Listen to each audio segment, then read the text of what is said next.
Hola, bienvenido a Tasty History Tidbits.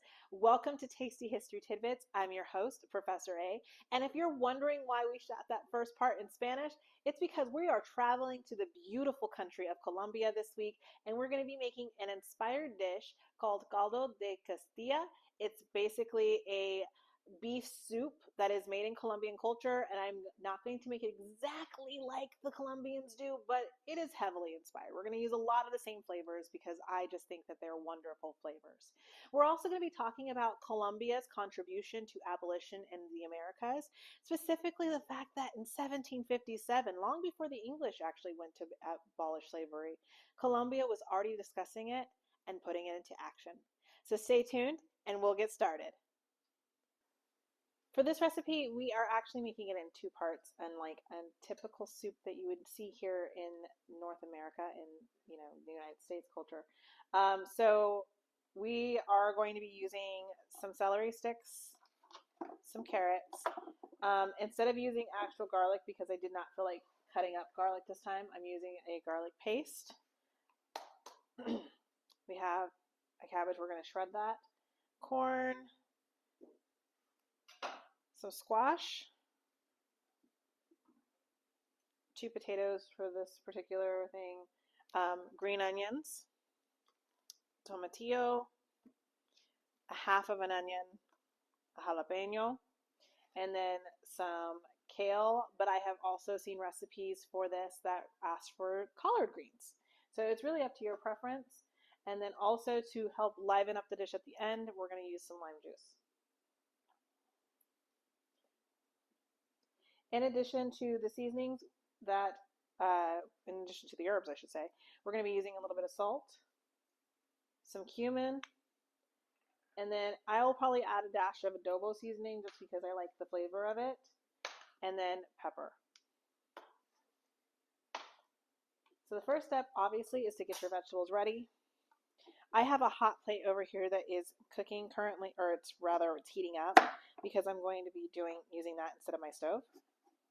So we're just going to chop up these carrots. You don't have to add carrots. Carrots are not in everybody's recipe, but I have seen recipes with it. Some people really like carrots. So you're just going to chop these. You can dice them. You can make them round. It's really up to what you want and what your preference is.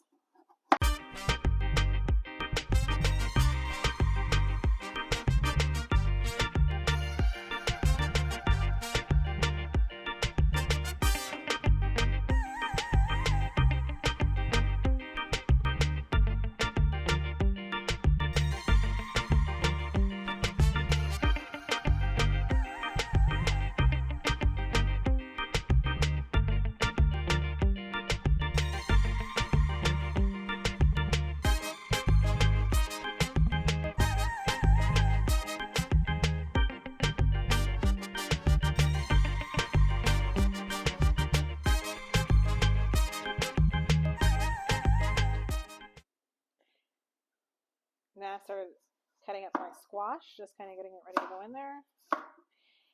Now, traditionally, this soup is actually eaten at breakfast, so it tends to be a little bit lighter, but because I plan on serving this for dinner or lunch, let's just face it, it's going to end up being dinner and lunch because leftovers. I'm making it a little bit harder by adding more to it, so like the squash, some extra carrots, things like that.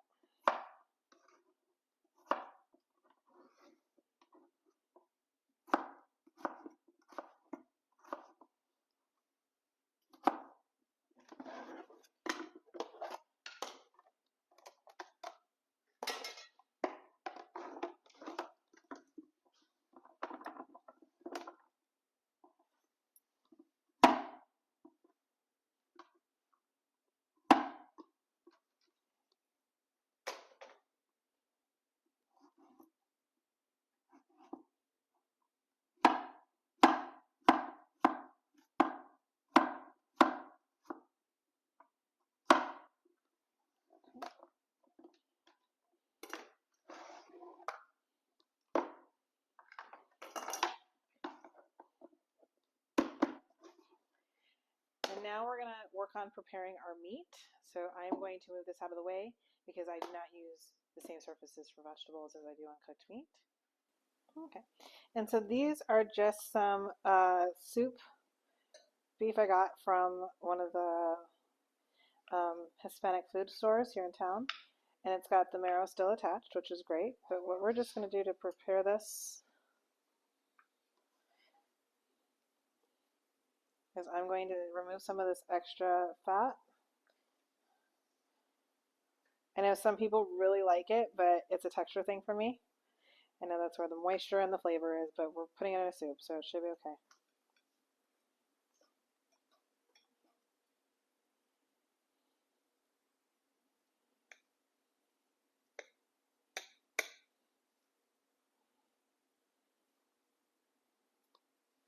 An interesting little fact about the knife I'm using is that it is a knife that my grandfather used to use when he butchered animals for a living. My grandfather was a butcher, and so I used to help out with him a lot.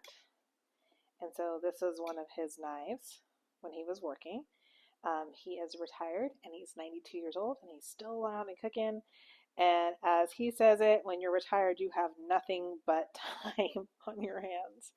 So that is an interesting fact. This knife has a special significance for me. I just sharpen it whenever it needs to be sharpened.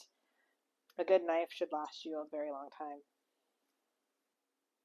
All right, so through the magic of editing and YouTube, this is all cut up now and ready to brown. So this is my hot plate. It is hot right now. We're going to put a pot on here. We're going to put a little bit of olive oil at the bottom. Not a lot. And we're going to put all this meat inside of it.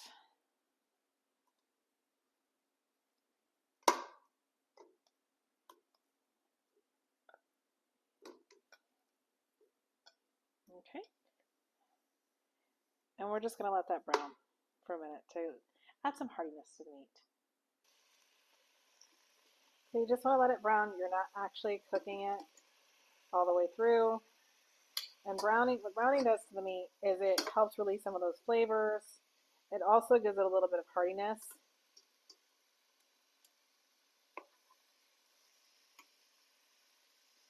So it can stand up to being stewed or, cooked in soup for a long period of time.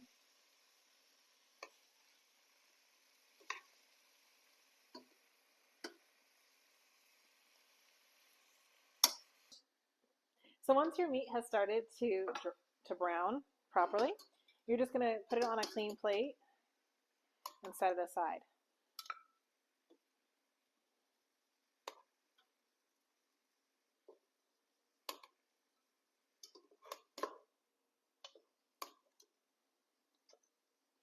Don't worry, we'll put it back in here in just a few minutes, but we just want to set it aside for now so we can actually start sauteing some of our aromatics. And we're actually going to saute our aromatics in that meat fat, some of the fat that it has left behind. So we have our onion, celery, and carrot that we cut up earlier. We're just going to put this at the bottom of it.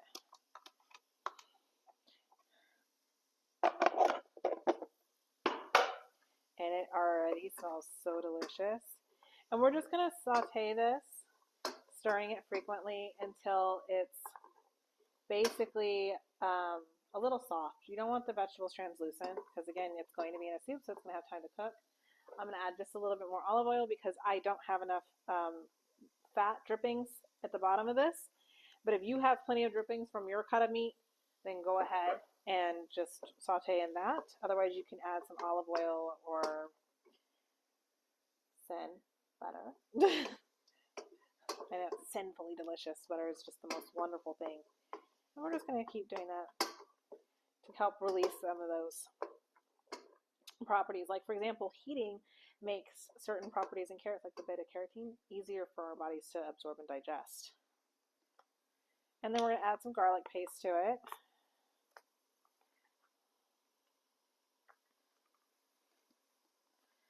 And I am just at the end of this, so I'm just going to use what I have left in here.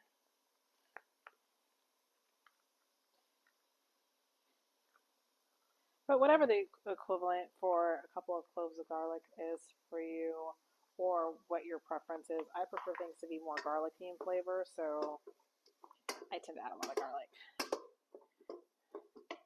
Oh, this just smells wonderful.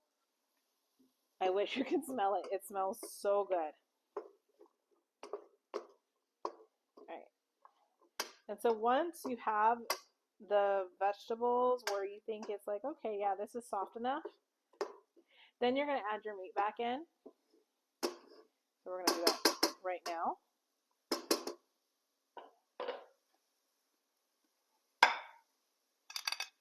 And start letting it get some of those wonderful qualities.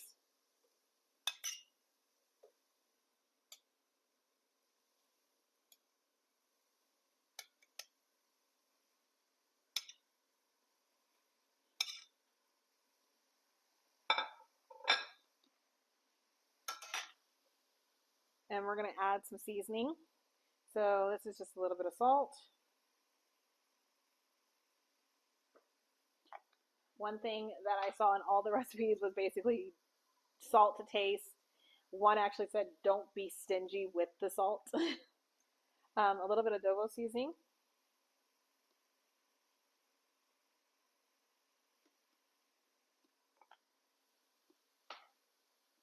Some cumin.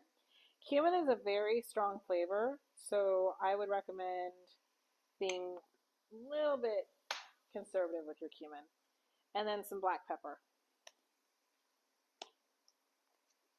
Apparently this is a new one. I haven't really used it yet. Just open that right now. I tend to use my automated pepper mill, but I'm using this one, so I'm just gonna put some pepper in there. Kind of stir it up. And then, because we're mixing all that nice seasoning in there, then we're going to actually add some of the broth that I had made last night in preparation for this. I made some bone marrow broth that I let cook in my slow cooker overnight for about 8 hours with lots of different herbs and stuff. So it was this morning when I woke up, my house smelled delicious. Let me grab it. Ugh.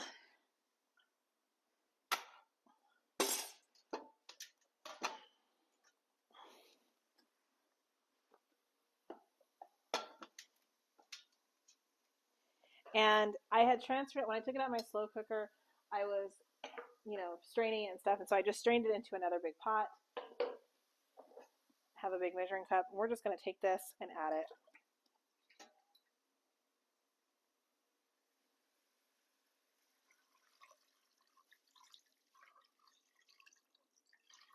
That was about 4 cups. We'll probably add about 2 more cups to make it 6 cups total. Because we're not making a huge batch of this.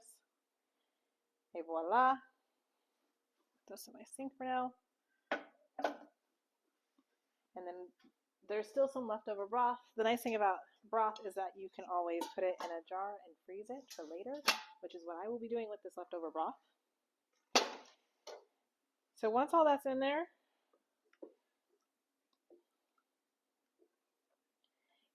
you're going to let this simmer for a little bit, and then once you get a nice little boil going on, then we're going to add our potatoes and some of our other ingredients.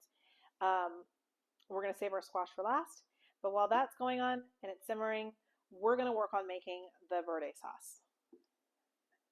So I've moved that actually over to my stove because the pot is going to take about an hour to bring to a boil, and then you add your other ingredients. But because I'm also using a broth instead of a water, it might reduce the time a little bit. So I'm going to check it on again in like 30 minutes and see how it's doing.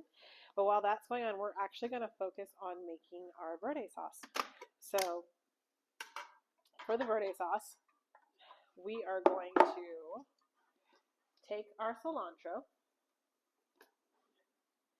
and we're going to take some of it and we're going to leave it for garnish later. But for the most part, we're going to chop it all up and put it in there. So we'll just do that right now. Favorite trusty knife.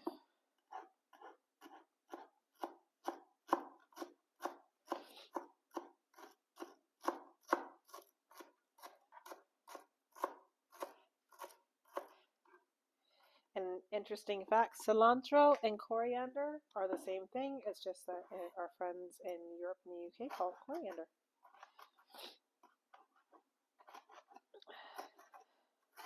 We're just going to dice this up really small. So once you've diced up your cilantro, nice and tiny, nice and fine, I have some green onions that I had also cut up before that I'm going to be using as garnish. So we're going to put aside approximately half of this cilantro with the green onion for garnish. And we'll put that aside. If you do not like cilantro, I'm sorry, I can't help you. I'm just kidding. You can omit it from the recipe.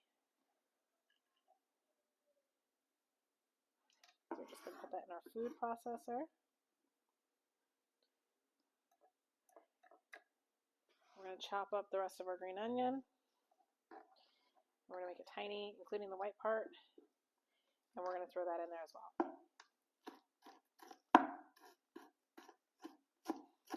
And I don't know why I'm saying I'm going to cut this tiny, because you could technically rough cut this and have it in bigger pieces. It wouldn't make a difference because you're literally running it through your food processor. If you don't have a food processor, you can use a blender.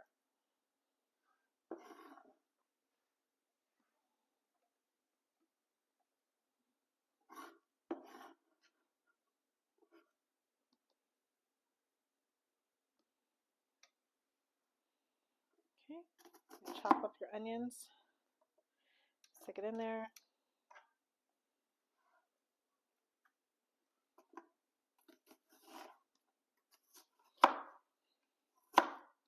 My husband was just telling me that he is going to be getting me a bigger food processor because I tend to have to do this in batches. It doesn't bother me, but you know, it is nice that he's thinking of me that way. We're going to take our jalapeno, and I just learned an interesting trick for cutting jalapeno. If you don't want to deal with the seeds, you literally just turn it with every rotation. And then you basically don't have to sit there and try to pull it all out.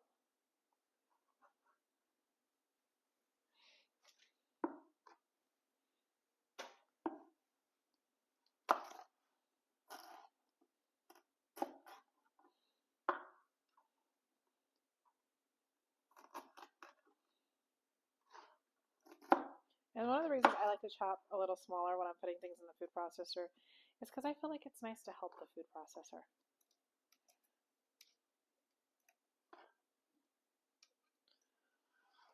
All right, let me get started with this bit,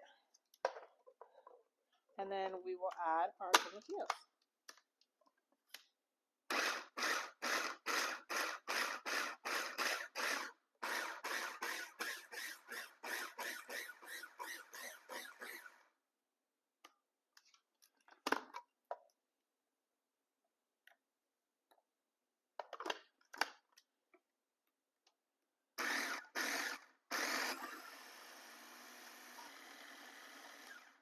Okay, so we've got that cut down a little bit. Ooh, I have some onions that I didn't even realize I had. Now we're going to chop up our tomatillos. Get them in there.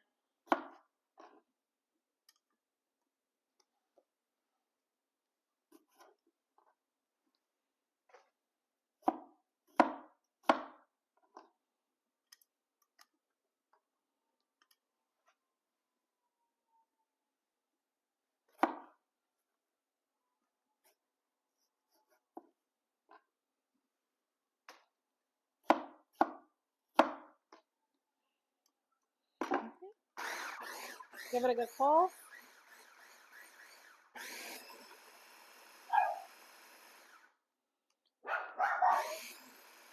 Let it sit on high for a little bit. And I apologize. That is my dog. She thinks she's a bigger dog than she is. So since that has now been pulsed, we're going to add a little bit of water to it.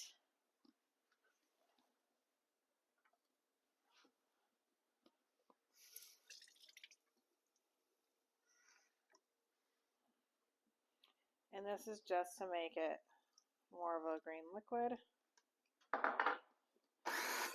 And just mix it really well. Okay. Yep, that's perfect. So this should be about your texture. It looks kind of like a little bit like melted ice cream. And so we're going to leave this aside for a bit. Once that really gets going and we bring it down to a simmer, we're going to add the rest of our ingredients, including this lovely sauce. And we'll let it cook some more for about 30 minutes. So once we add all of these extra ingredients in there, they're not extra, we will allow it to simmer for an additional 30 minutes until the potatoes and everything are soft. So while that's happening, let's get into the history.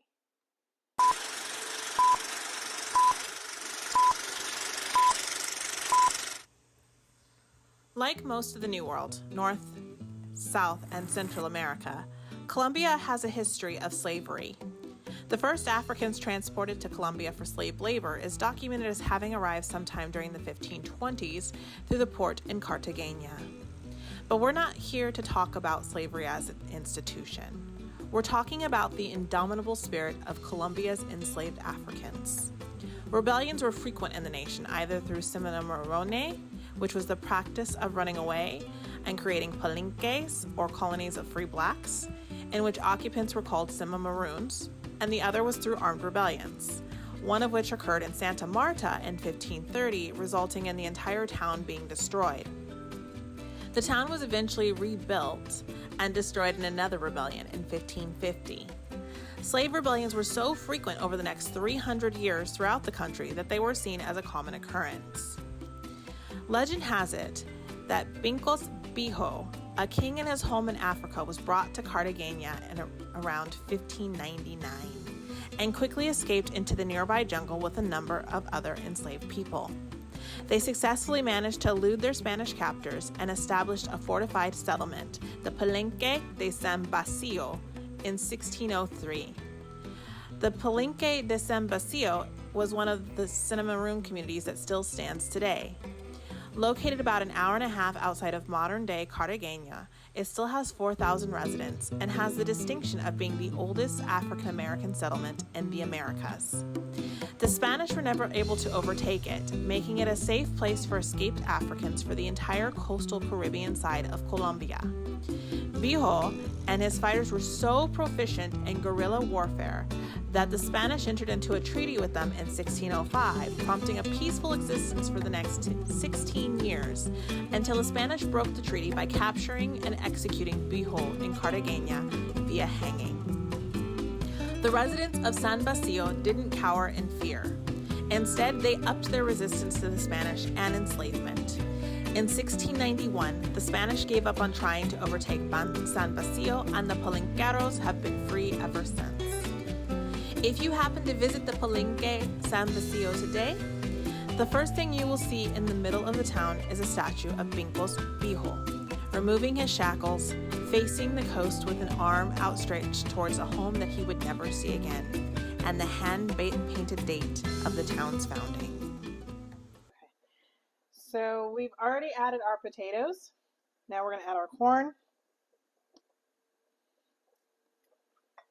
our squash,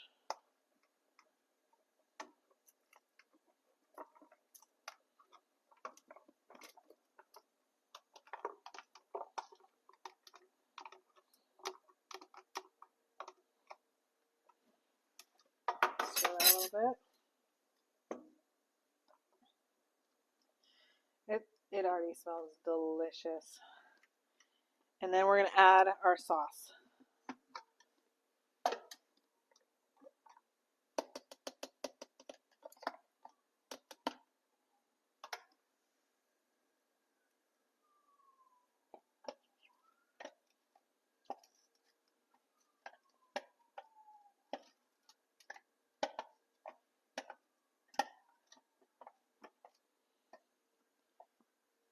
Get this in there really good.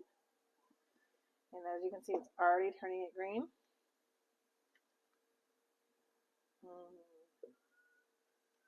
The very last thing we're going to add is our kale.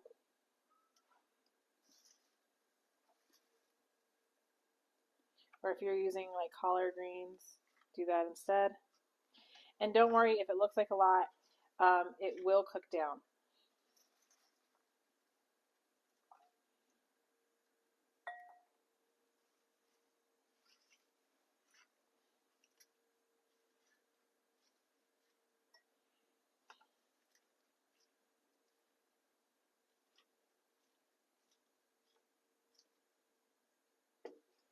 So we're just going to stir that in. Get that kale in there with some of those lovely flavors.